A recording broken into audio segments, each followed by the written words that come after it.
was, as he told us about the man who had PST, who was maltreating his son.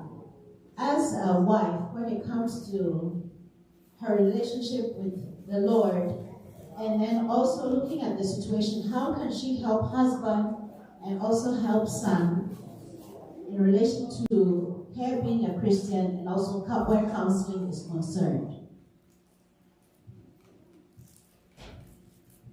Hallelujah. Men are very stubborn. This is where, as I was reflecting over your question, where cultural considerations have to be very, very profound. I'm from Ghana. So if a 50-year-old man is fighting with his 80-year-old father, and you tell him to go to counseling, that's not going to happen. I would say, as a wife in that specific situation, considering, let's say, these people are African, you need to go to somebody that they both respect. Because for most men in that demographic, they don't respect counseling, they don't respect therapy. So they'll just see it as a waste of time. If they're both God-fearing people, you can actually be the help. I said prayer is always a solution to the problem, at least part of the solution. But go and find somebody that they both respect. Maybe it's an uncle, maybe it's an elder, maybe it's the pastor, and then now come and have them sit down and have a conversation together to resolve that issue. But especially you as a woman in that cultural context, you think that you're going to solve that issue, it's not going to happen. The therapist might not be the answer, but find somebody that you respect. And keep in mind, not every issue can be answered. Not every situation can be resolved. If you've made every effort to resolve a situation in a wonderful way, and the person is rejecting it, then sometimes you have to walk away. Sometimes the answer is to walk away. I hate to say that, but sometimes the answer is to walk away. Because if this person is causing you so much distress, they're ignoring all the problems that they're creating, and they're ignoring everything that they're causing you, and you are having so much distress in your own life. Sometimes you have to walk away. And I say, love that person from a distance. I'm talking about if the son is younger, a child. Oh, okay. Oh, you're talking about, okay, I'm talking about, okay. Yeah, a child. Once again, culture has to come and play a big part in this. Because as I'm a father myself, so if I'm having a problem with my son, automatically me being Ghanaian, he has to come to me and humble himself. For me to come and humble myself and admit that I'm doing wrong to my son, that's not going to happen. I mean, for me it is. But for most men in my demographic, in my age group, it's not going to happen. So as a mother, now you have both of them that you can actually talk to. And I would say, from experience, the appeal needs to come from the younger one to the older one in this kind of culture. It needs to come from the younger one to the older one. For the person who's older to come and say, oh, I've done wrong, I'm sorry, that's going to take a long time. The beginning is the younger person coming to say, you know what, this is a problem, I'm sorry, let's see if we can resolve it. Based on the culture, that would be my approach. If they have a different culture, the older person might be willing to admit wrong. He might be willing to say, okay, well, this is something that I messed up on, and might be accepting of therapy or counseling. But in our culture that I know of my people, it's not that accepted. So to go about it in the way that you do for everybody, you need to really take culture into account when it comes to resolving issues between generations. And as a pastor, then how do I stand to help this family? How do you stand as a pastor, with counseling, with prayer, how would I go about that? Yeah, number one, prayer. Number two, if you can pray with them about that specific issue. I saw a meme online the other day, and this couple were praying, and they were praying to God, but yet they were praying against each other. And the man was saying, and they were doing a common prayer together. And the man was saying, dear Lord, if you can inspire this woman to cook more for me. If you can make her more kind and gentle. If you can have her do this and do this, I'll be very, very grateful. And the woman also said, oh, dear Lord, we haven't ended our prayer now. If you can make my husband more loving and let him know that he needs to buy me something once in a while, I'll be grateful. So, of course, they're taking it to the extreme. But if that is the focus of your prayer, if this person is a God-fearing man or God-fearing woman, it should touch them in a certain way that, okay, now I'm open. I might not be doing anything, but now I'm open to change because now we're making an So if you want to go through a spiritual way, which I definitely recommend, pray with them about that specific issue. And then also let them go to church counseling.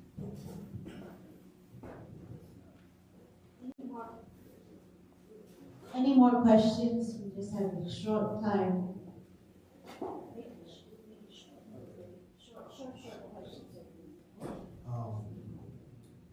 As far as parenting goes and culture, it was different for me because I grew up with my great grandmother. So a lot of things that I was taught from older generation beings and not the new. And with that being said, it's kind of hard to communicate with my mother and father because, number one, I wasn't with them both growing up. I had neither or. So with that, it was when I first met my mother, I was 11. And when I first met my father, I was 13. So that's a short time span to try to take in all at once. And I still talk to him from time to time, but it's kind of like, I wouldn't say they're non-existent, but it's kind of like we're too distant. You know, they all go back home in Texas and Louisiana, and I'm up here. So it's like, how do I express to them that I want that relationship with both of them, but without them bumping heads about who's at fault of me being born? Because that's the issue. Of you being born? Yes. Who's at fault of you being born? Yes, like basically saying who didn't call me up, who didn't take care of me, who sent gifts, who did it. You know what I mean? Because all of me, while I was apart from those two, again, I was raised with, great uncles, great aunties, my great grandmother, her brother, her husband. So I was taught their way. So it's like communicating with them. It's like, you know what I mean? So it's like, how can I get them to see that I'm not mad at them, and I want them to understand that I'm 24 years old now, and I'm not that child, Yeah. So I'm not. How can I say? Because I mourned for them a lot when I was younger, and both sides knew it. So it was like, as I got older, and they explained to me both their situations as to why they wasn't there, they always pointed the finger at each other. And that's when I have a problem with it. Why point the finger at each other instead of coming together and have a focus on, hey, we still have a child. We still have to raise this child. But it's not their focus sometimes. So how can I get them to not do that? I want to expand on something that she said earlier. You cannot change anybody. You cannot. The best thing that you can do, especially in your situation, I don't know the full extent of it, but I understand it a little bit, is make yourself available and actually start to seek out relationships with each individual parent. They don't have to be together. Are they married? No. Exactly. They probably don't like each other. No, they fall. So, at least from my perspective, it seems like you're trying to recreate what you wanted to have in your childhood. We're 24 years past that. No, I wouldn't say recreate it. I just don't want to blame each other. I don't like the finger. Both of them are to blame. At least you know that. Right. Right. You know, and going back to even like humbling ourselves as adults to children over here, there's a lot of shame and embarrassment with that. Because if I accept blame, then that means that I'm causing, if my son is in pain, I caused that. And I don't want to take accountability for it. So what I do, I shift it to somebody else. It wasn't my fault, it was their fault. Because if I knew it was my fault, now I actually have to go through a process of understanding that I harmed you, that you are harmed, and I might need to do something that's restorative for that. I'm not ready to do any of that. I don't want that to be my responsibility, so let me shove it out to somebody else so I don't have to deal with it. Now, people don't say that like verbatim, they don't get to the point where they say that, but deep down inside, that's exactly what's motivating their actions. So if you really desire to have a relationship with your mother and father, seek them out individually. Don't even talk about them. Just have a relationship. Don't bring up the other parent. Just say, you know what, I haven't spent time with you lately. Let's go out together. Let me come and visit you. Let me do this over here. Forget the relationship that they have. Just focus on your relationship with them. And I think you get so much better. Yeah. Okay, one other question. So I just had a question. Why do you guys feel that black owners with our generation and their generation, they're quick to get to a relationship without knowing each other at all? Like, you meet somebody in a week, and next week y'all, yeah. So I was asking why you think that is right now, what's going on, like how to avoid that. I'll just get my point and then you will elaborate on it. Is this working? Okay. So, the world we are in right now, everything is a quick turn over. We're looking for solutions quick. And unfortunately, that's the generation you find yourself. So, for some reason, you haven't learned endurance. This generation doesn't know endurance, what it is to endure. But what I would like to encourage you is take time to know the person. Okay? And half of the time, we don't even know ourselves, truthfully. You don't even know how you react to certain situations. You haven't even taken time to even self-love. Okay? Or see who you truly are. And then you bring in another person, right? The first time you see the person, man, she looks good. She looks, we move quickly. This new generation, physical attraction is the first thing. So of course you're not physically attracted to the person you're not. Whereas the other generation would look at more like the Gen Z look at more intellectual ability and stuff like that. But it's just because you haven't learned endurance. One, you just want things to move quickly. You don't take time to study the one or the person. And I think we do the same thing with academics and everything. It's the same thing. Go to school. Now people don't want to go to school and have a long program. They want to go to something that is just a quick 18-month program. Done, bam, bam, bam. So they are looking at the end. You start but you're already looking at the end. And that's where the problem is. You have to learn to slow down a little bit to learn to know people. Be friends first. Basic friends, right? Learn to know the person before you jump into, the fast lane. Let me throw my 2 cents in there. What you said is all correct. But what I'll add is that, what is a relationship now? What is a relationship now? They have so many different qualifications of relationship. Oh, we're talking. Oh, it's a situationship. We live together. What we grew up with as a relationship is that we are courting each other to get married. That was a relationship, Pastor Henry. When you're in a relationship with your wife, that's what it was, right? That's not the agenda today. So if your agenda isn't for something that's long-lasting, then you're going to see situations that don't last. Period. So when you have a relationship that you don't intend to last, and this person is just a placeholder so you can find your 6-foot-tall man, it's not going to last. Because as soon as one annoyance comes, this guy, every time he's sleeping, he's snoring. I can't deal with this. You're just going to get up and leave because you never intended it to last in the first place.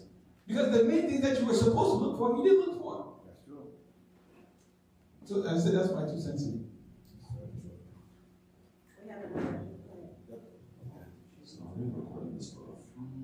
Okay, cool. So, based on what you just said, especially with the messiness of dating nowadays for the younger audience, what would you say to help the person who has become disappointed attempting to date in this climate? Like with all the mess and the random subjective talking stages that vary person to person. What would you say to the person who's been burned by that and has become tired of dating? For all my broken-hearted people out here.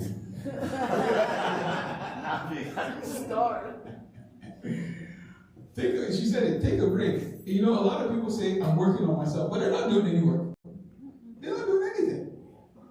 If you are going to take a break and work on yourself, truly do that. If you find that, and listen, sometimes you have to be honest with yourself. If a relationship falls, it's not always just one person. Some people need to take responsibilities for their own behaviors and their own fault in their relationship crumble. And understand, okay, either I did something at the beginning or did something inside to cause this person to do this. We have to be very, very self-reflective and be open and honest with ourselves that we are not perfect. If you go and look at your past 5 relationships and all of them ended in the same way, then there's something wrong with you. 5 is a lot. No, there's no or. We pick the same people. Then that means there's something wrong with you. The same people, just like I was saying, when you're looking out for red cards, the red cards also are attracted to you. So you may be attracting the same kind of people. And Pastor, sometimes like you see when people live in a situation where maybe their mother or father was like abusive in certain way, they look for the same kind of thing in men without even realizing it. So you could be attracting the same kind of people. It becomes a pattern of behavior. Yeah. I want just also my brother tell him that my grandfather did not even knew my grandmother. The parents, like, they talk together and they say, okay, we marry this girl. You were never in a situationship. Yeah. And they saw the red chip. Because it was very hard at that time to break the divorce. Now, we can divorce easily. That's why you need to know the partner very well. And we skip that. We skip it. Thank you. We skip it. So I always like to talk about myself. I met my wife in college. We were classmates. And she had already told herself that she would never marry somebody who was in the military. She would never also marry a classmate of hers. But she saw me and she couldn't resist it.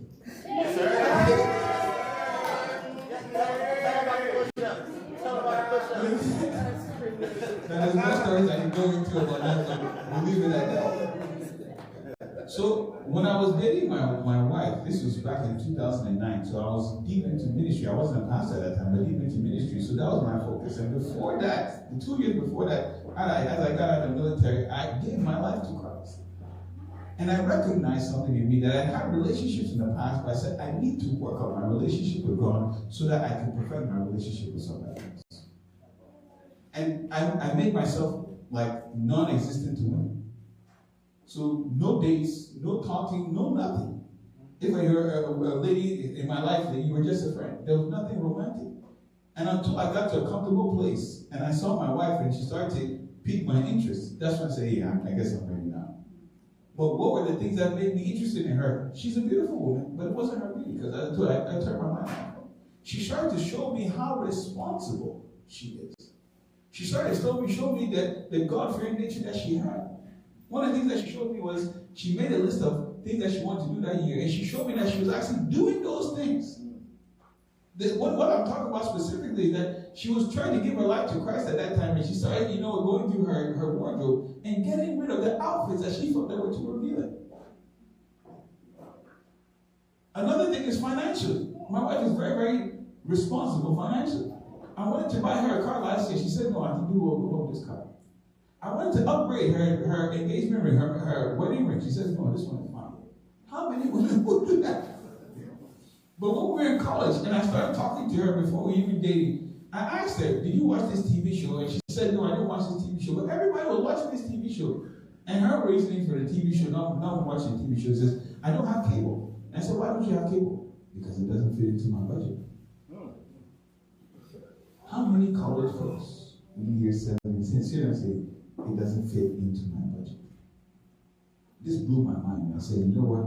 She's beautiful, she's responsible, she's God-fearing. This is something I need to get into. You need to know. We went on a date the first time. It was actually, my wife reminded me that in 2009, it was actually the weekend after Valentine's. I actually had our first date. So it was cheaper. Yeah. Everything was on discount. Hallelujah. Amen. Love for cheap. Hallelujah. So on our second date, I told my wife, that she wasn't my wife at that time. But I told her, I said, listen, I'm not in here for the games. I really like you. And I want you to know that I'm in this relationship to potentially marry you. And that's what I told her. So I wanted her to understand where I was. And I also wanted her to understand that I was celibate. So there's no hanky-panky. So not only am I holding myself accountable, but she's holding me accountable, because if I say I'm celibate and I don't tell her, there might be a situation that arises and she gives in and I give in. But if she knows I'm celibate, then she can question me if I'm making advances towards her. So I was very, very open and honest with her, telling her my intentions now and also my intentions in the future, so that we can actually spend time to know each other, to have deep conversations about our upbringing, deep conversations about our faith, deep conversations about what we expect from our children, what we expect from one another as we get married. So I got to know her in a very, very short time, because, as I said before, sex was not an issue. We were not clouded in our judgment. Oh, she has a bad attitude, but the sex is good, so I'm going to continue the relationship. That's what a lot of people get into. So if you take sex out of the equation, you have so much more clarity now to evaluate that person that you want to spend the rest of your life with. So that's the information I need about that. So thank you very much, Daddy, for that. Okay, I have, this might be the last question, so we can round up. Thank you so much. I know we've all enjoyed this. But I heard Dr. Rose say, talking about emotional intelligence. When you look at our generation, I used to tell my sisters, I have 2 sisters and my brother, that make yourself ready before you jump into another relationship, or before you jump into a relationship. Instead of looking for Mr. Right, make sure you are right. And that's what they're trying to tell us. Build yourself up. And as Christians, we have the Lord to help us. We have the world out here. We have our pastors. We have counselors. They're here to help us to grow and be emotionally stable. Because you don't want to go into a relationship and you're not emotionally stable. So I want you, Dr. Rose, to round up with this. How do we help ourselves, especially in America? And I'm seeing it out in the motherland as well. There's one thing my husband likes to watch certain things because he says he learns from them. What is it? Pop the balloon or something?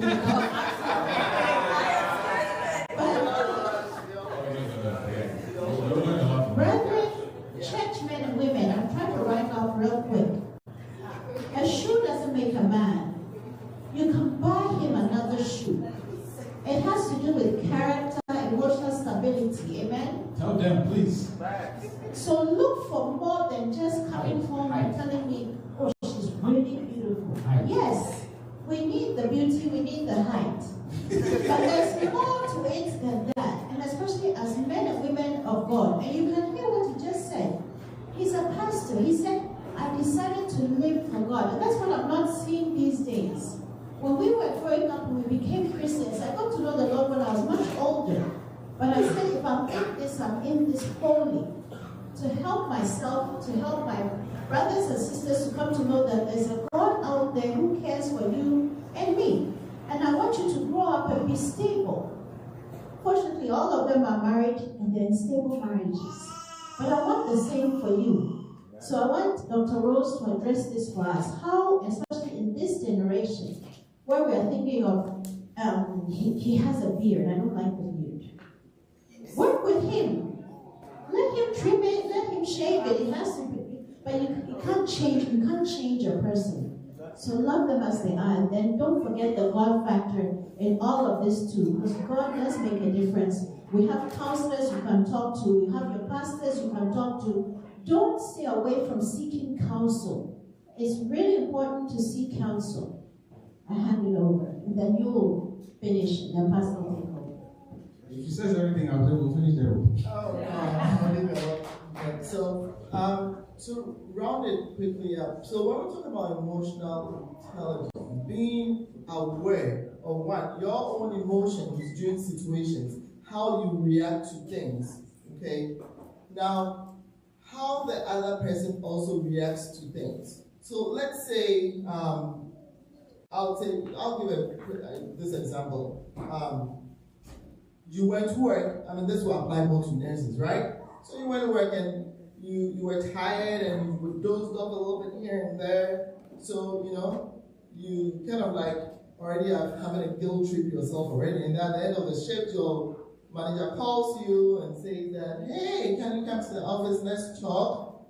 And then you start freaking out, like you're scared, right? Because of your reaction towards what you thought had happened, you think you're going to be fired. So when it comes to emotional intelligence, it's we perceiving and reacting towards something without actually, if you don't have emotional intelligence or you don't use it, we process things.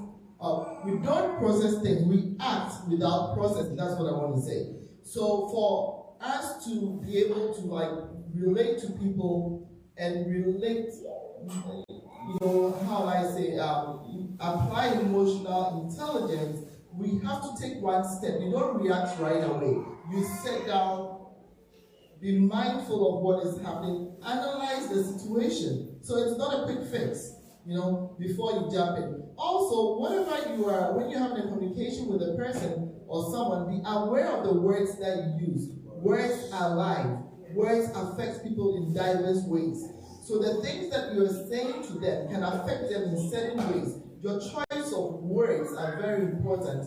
There are certain things that you can say, even though they will carry a lot of weight, will come out very smoothly because of your choice of words, right? Now, when you meet someone, okay, and the person is not up to par to you, you look at them, they're dressing, their shoes, everything, negative. You don't come out and just say, oh no, I don't like your shoes, I don't like your dress, I don't like your hair, and all that. You have to find a better way of saying, I think you will look better, or I think you will look cute in this. So when people find the benefit of the way you're dealing with them, from the way you're communicating with them, that you are actually taking time, being more emotionally intelligent, trying to communicate such that you're being cautious of how your words, your actions are going to affect them emotionally.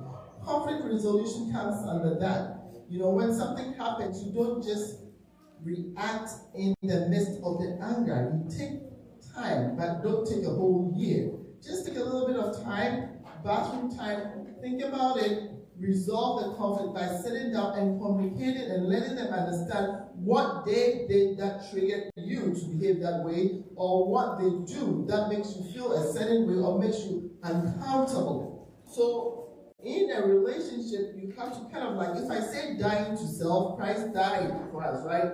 You don't die to yourself where you hide how you feel or you kind of suppress your emotions, but you communicate it in a more I'll say acceptable way that it wouldn't create conflict. You create healthy boundaries, you set boundaries right from get-go in relationships. If there's a certain thing you can do, we find it hard to say no. Historically, I don't know, I think the younger generation would say no, they can't do it. They don't live with that. But, you have to learn to set boundaries. If there's something you cannot do, don't push yourself to it. Let them know upfront. They will accept you better when you tell them upfront, I can do this or I cannot do this, and this is not something that I'm going to go for. This way you clear their air. Now, you also have to learn to maintain individual interest. Okay, that's also part of being emotionally intelligent. You can't expect someone to stop all their hobbies and everything because they met you. I was talking to a lady and she said, I think I have to break up with this guy because any time that I have to, it's a family, my cousin, my sisters, they have a party or their birthday, that I have to go, he gets upset. And he gets upset to the point where he throws things, or he's like, you make me feel like killing myself because you went out to see your family. So, you cannot be in a relationship with someone where you have to drop your whole life and just do everything they want 100%. So that person doesn't have emotional intelligence. Walk away from it. Don't even stress yourself trying to change that person. No. Let the person fix themselves. If they really want to be in that relationship, fix themselves and come. Don't go in relationships trying to fix people. Be emotionally intelligent, be aware, be present when they are talking to you, show interest, and all these things are part of what we call emotional intelligence. So for a relationship to work out, You have to die to self to some extent, embrace the togetherness as well as the independence, have an open communication, maintain your individual interests, set boundaries, and have mutual sacrifices.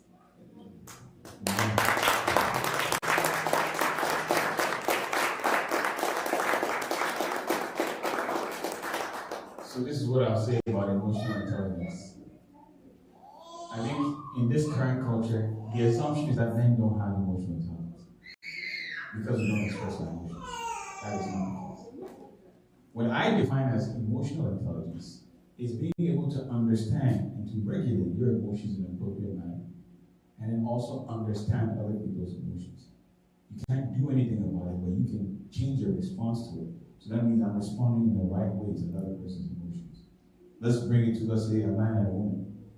If a man and a woman are in a situation, something has happened.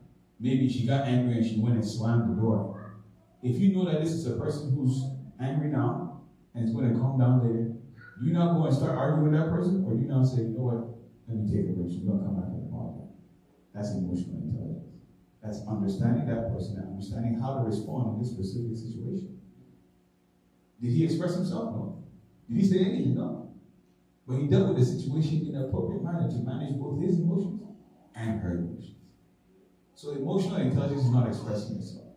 Emotional intelligence is understanding yourself, being able to regulate yourself, and having the appropriate response to other person's emotions or emotional situations. So I say I don't want the assumption to be, because that's always an assumption. Because men don't express themselves, we're not emotionally intelligent. Women can also be negligent when it comes to emotional intelligence as well. If all you do is express yourself and complain and complain and complain and complain, or you never express yourself, why did you tell me you were feeling emotional about this? You're not emotionally intelligent. It's not expression, it is management. We don't see emotional intelligence just you talking about it. We see it how you handle it. If we're always in arguments between one another, does anyone have emotional intelligence? No, nobody does. Because if both of you possess emotional intelligence, there wouldn't be yelling fights. It wouldn't be there. So, as a man or as a woman, if you're always arguing with your partner or your husband or your wife, you can't say you have emotional intelligence. Because if you had emotional intelligence, these things would not be that frequent. So emotional intelligence is not just expressing your emotions. It is managing yours and finding a way to properly respond to other people's emotional situations. Amen.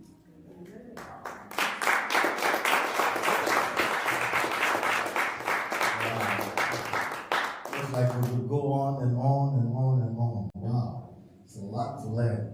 Life. Say life. Life. I think the best thing is that we must learn to be able to handle one another. I cannot summarize all that they've said. It's beyond me. The beautiful thing is that I think they ran it on Facebook and they recorded it.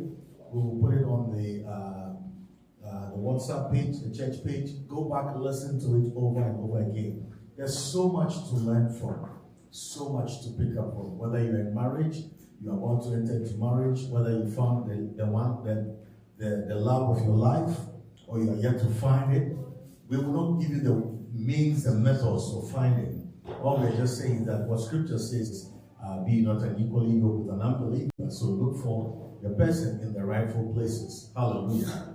And then when you look for the person in the rightful places, then we apply all that Dr. Rose and Pastor Atta has been able to give unto us. I want you to give them a round of applause again.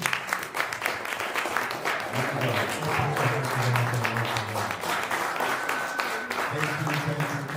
so much. Dr. Rose, thank you so much. It's been a blessing. This is the second year in a row that I've said that this love clinic cannot be once in a year. Last year I said the same thing. And this year, I'm now convinced that some of these things we cannot do it only because of the Valentine Day process. So, leaders, Redemption Hour, find a program, find some way to niche it in so that we can have some of these things at least twice a year. It is very helpful. Very, very, very helpful. God bless you so much. We want to once again thank you for coming. And we've learned so much from you. And we're going to put it into action. If you see us blossom, it means that what you taught us has been put into effect. If we are not blossoming, it means we need more of that being watered. The Bible says, those that are watered, they themselves will do what? They'll be watered also, you know. So we are grateful. You've poured so much into us. I believe by the time you get home, you're like, wow, I'm drained. Yes, because you've poured so much. And if I leave the floor open, more and more questions will come. Because the more you talk, the more it opens our mind up to the things that we need. But people of God, this is what church is about. And this is the reason we come together as a family. Sometimes we learn even not because we're in a relationship. Like, yes, we are not romantically linked, but we are socially linked. And so I come here and I step on your toe. We use emotional intelligence and we learn how to live with one another. Jesus said this is the rule. Love your neighbor as yourself. As you go home today, go back to the Facebook page, go back to our WhatsApp page, listen to it over and over again. And I can tell you, once you are blessed, be ready to share it to somebody else. I want to put it in the Nigerian way. Share. You see where you're watching? Share to your friend here. Do that, share it. You know, because this has been so tremendous and it's been so effective. God bless you so much. Thank you so much. Oh, you can do it better. Put your hands together.